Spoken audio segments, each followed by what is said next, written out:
Spelling test. आइए देखते हैं कि आपने क्या लिखा है अपने कॉपी में और सही क्या है। नंबर 1 क्या लिखा है आपने? 90। बहुत से लोगों को लगता है कि 90 की स्पेलिंग में ई नहीं होना चाहिए। देख, यहां देखिए, 9th की स्पेलिंग में ई नहीं होती है, यह है 9th, लेकिन 90 की स्पेलिंग में ई होती है। पूरा 9 लिखेंगे तब टी मारेंगे। That is 90 for you. Next one, पहला वाला मैंने शोल्डर बोला था। शोल्डर यानी कंधा। कंधा, तो कंधा, ये कंधे वाले शोल्डर को याद रखने का तरीका है, इसमें शुड है। शुड की स्पेलिंग क्या होती है? जी, SHOULD, और इसमें ER लगा देंगे।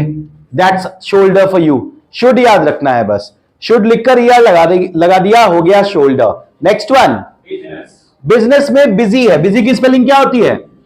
हाँ, BUSY होती है। बस इसमें आपको ध्यान का रखना है, BUSY की जगह आपको आई लगा देना है, और नेस की स्पेलिंग हम सभी जानते हैं, that is ness, business. Next one, decision, है ना? डिसीजन, डिसीजन में ध्यान क्या रखना है कि डिसाइड से बना है। डिसाइड, डिसाइड का मतलब होता है फैसला करना, और डिसीजन का मतलब होता है फैसला। बस आपको क्या रखना है, यहां पे DECI याद रखना है। DECI यहां से उठा करके DECI। और एक और रूल समझ लो, जहां भी जन साउंड मिलेगा, जन, जन, रिवीजन, प्रोविजन, डिवीजन, इन सभी में सिंगल SION आता है।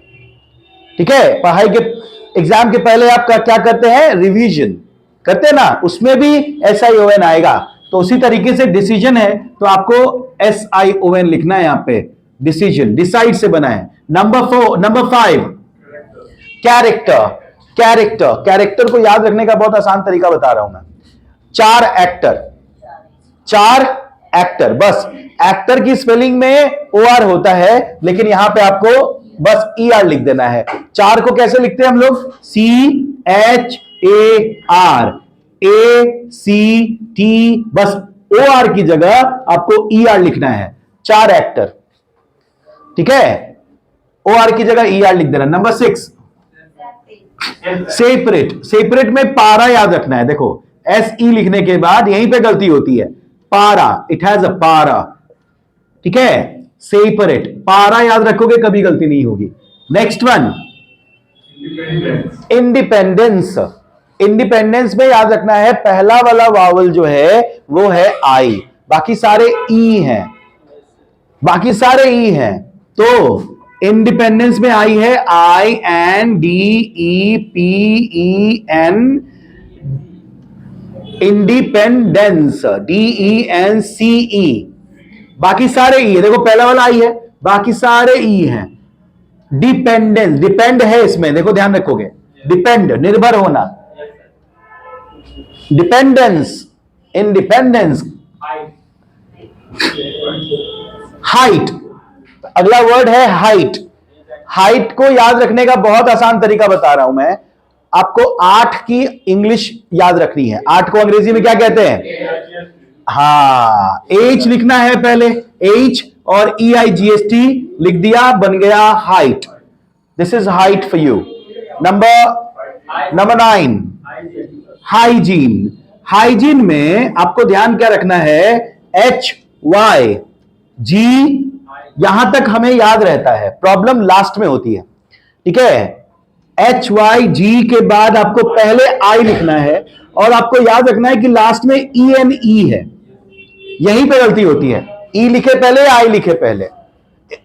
जहां भी C होता है वहां पे E पहले आता है। रिसीव होगा तो RECEIVE, लेकिन यहां पे C है नहीं, तो आपको I पहले लिखना होगा। अक्सर ये बहुत कंफ्यूजिंग होता है, E और I साथ में आते हैं, तो E लिखे पहले, I लिखे पहले,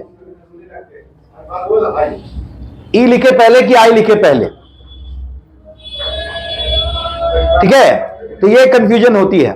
नेक्स्ट वन, सब्ट्रैक्ट। अक्सर लोगों को लगता है कि सब्ट्रैक्ट में SUB के बाद S है, जो कि नहीं है। सब्ट्रैक्ट नहीं होता, सब्ट्रैक्ट होता है, सब्ट्रैक्ट, सब्ट्रैक्ट, ये है आपका सब्ट्रैक्ट, घटाओ, ठीक है। तो these are the words for you.